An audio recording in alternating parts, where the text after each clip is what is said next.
Naquela que pode ser uma das maiores ironias, e para alguns talvez a mais bizarra, há uma condição que deve ser cumprida antes de podermos liberar o poder da crença. Precisamos acreditar na própria crença para que ela tenha poder em nossa vida. Essa própria condição às vezes torna difícil considerar esse assunto com a merecida seriedade. Código de Crença 12. Precisamos aceitar o poder da crença para podermos recorrer a ela em nossa vida. Embora curas milagrosas sejam possíveis e sincronicidades abundem em nossa vida, precisamos estar abertos a elas e dispostos a aceitá-las para receber seus benefícios. Em outras palavras, precisamos de uma razão para acreditar nelas. É aí que a distinção entre crença, fé e ciência entra em cena. Crença, fé e ciência. Vivemos hoje em uma época crucial, quando três das principais formas de saber, a crença, a fé e a ciência, estão sendo testadas em contraposição à realidade de nosso mundo.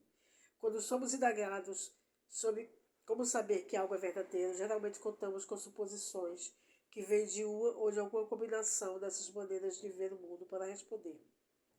Embora a ciência se distinga pelas características óbvias de fatos e provas, às vezes diferenciar crença e fé não é tarefa tão clara. Na verdade, as pessoas costumam usar essas duas palavras intercambiavelmente. Talvez a melhor maneira de fazer essa distinção, que é tão importante para este livro, esteja no seguinte exemplo. Se eu tenho um histórico de correr maratonas e alguém me pergunta se eu poderei completar uma em um futuro próximo, minha resposta seria sim. Essa resposta teria como base o fato de eu ter completado maratonas no passado e minha crença de que poderia fazê-lo novamente em alguma ocasião no futuro. Não há razão para suspeitar que minha resposta seria diferente. Então, nesse exemplo, posso dizer que acredito na minha capacidade de terminar a corrida e minha convicção tem por base a evidência da experiência direta. Agora, digamos que eu recebo um pacote dos patrocinadores da maratona pelo correio uma semana depois e descubro uma informação importante que eles se esqueceram de me dizer originalmente. De repente descubro que a linha de chegada da maratona é no topo do Pikes Peak, em Colorado Springs, no Colorado, a mais de 4.300 metros acima do nível do mar. Agora estou em uma situação diferente. Embora seja verdade que eu de fato corri no passado em maratonas de 42 quilômetros de extensão e as completei com sucesso, o que também é verdade é que eu nunca corri em uma altitude tão elevada. Por isso, agora eu não tenho a evidência de que posso terminar essa maratona com sucesso. Embora não tenha razão para acreditar que não posso, simplesmente nunca fiz isso antes e por isso tenho de especular sobre meu sucesso. Minha especulação é baseada na fé, pois não tenho nenhuma evidência direta para apoiar meu sucesso. Embora possa parecer um exemplo tolo, ela ilustra a diferença entre fé e crença. A crença é baseada em evidências, embora nossa fé em algo também possa incluir evidências, a chave aqui é que ela não precisa. Para uma pessoa de fé, isso é desnecessário. Muitas vezes ouvimos a respeito da distinção entre fé e crença dentro de um contexto religioso. Para algumas pessoas, a existência de Deus, por exemplo, é uma verdade incontestável. Elas proclamam que não precisam de provas e simplesmente têm fé em que o Todo-Poderoso esteja presente. Para outras, no entanto, por causa daquilo que elas sentem ser a ausência de uma evidência direta de Deus, acham difícil aceitar sua existência como um fato. Embora possam gostar de procurar o que considerem ser essa validação e até mesmo possam dedicar sua vida a essa procura, isso pode não lhes parecer sob a forma que elas esperavam. Então, para essas pessoas, a evidência de Deus é esquiva e elas não podem se permitir acreditar nele sem ela.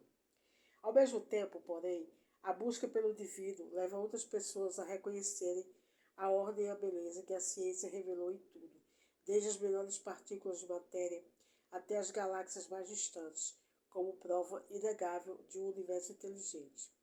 Para elas, a própria ciência comprovou a existência de Deus. Curiosamente, nos tempos modernos, fé e crença são usadas de maneira tão intercambiável que até mesmo o Merriam-Webster Online Dictionary usa cada uma dessas palavras para definir a outra. A palavra fé tem suas raízes no latim fidere, que significa confiar. É definida como crença firme em algo para o qual não existe prova.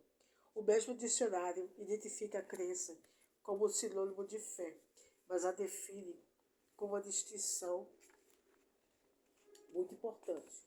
Crença é a convicção da verdade de alguma afirmação ou da realidade de algum ser ou fenômeno, especialmente quando essa convicção tem por base um exame de evidências, o itálico é meu.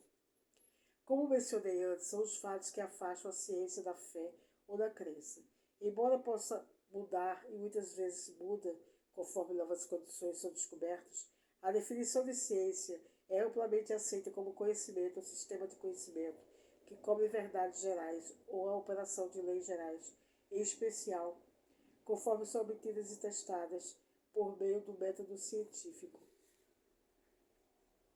Em todos os sentidos dessa definição, uma ciência é a exploração do nosso poder de crença como uma experiência consistente, repetível e aprendível. Em outras palavras, se fizermos isso e acreditarmos nisso de uma certa maneira, podemos esperar um certo resultado. Ao adotar essa maneira de pensar sobre a crença, podemos considerá-la como uma ciência. Destravar o mistério da crença como ciência pode ser uma das descobertas mais importantes que poderíamos fazer na era moderna.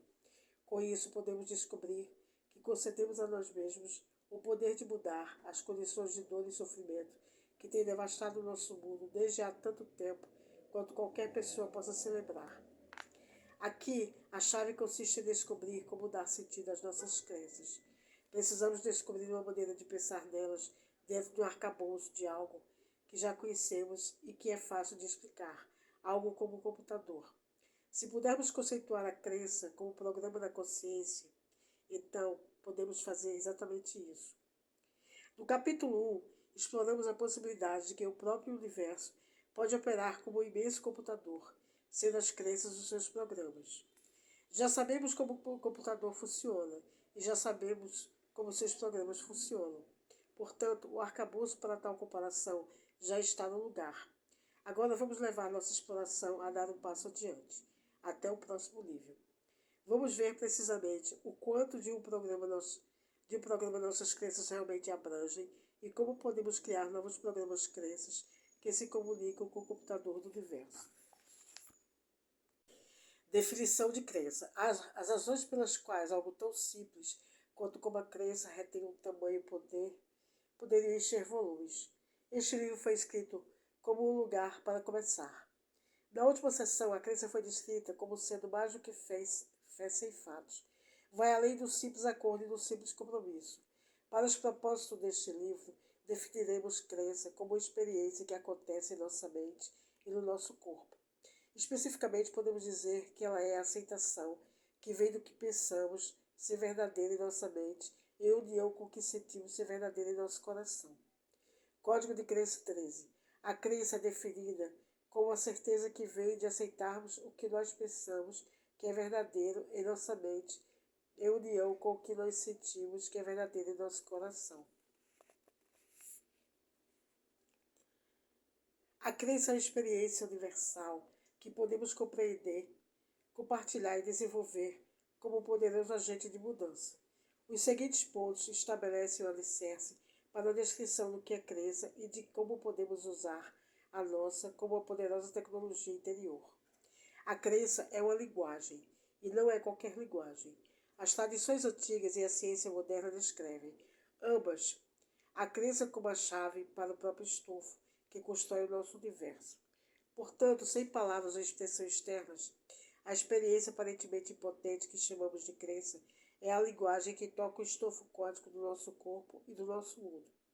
Na presença de nossas crenças mais profundas, os limites da biologia, da física, do tempo e do espaço que conhecemos hoje se tornam a realidade do passado.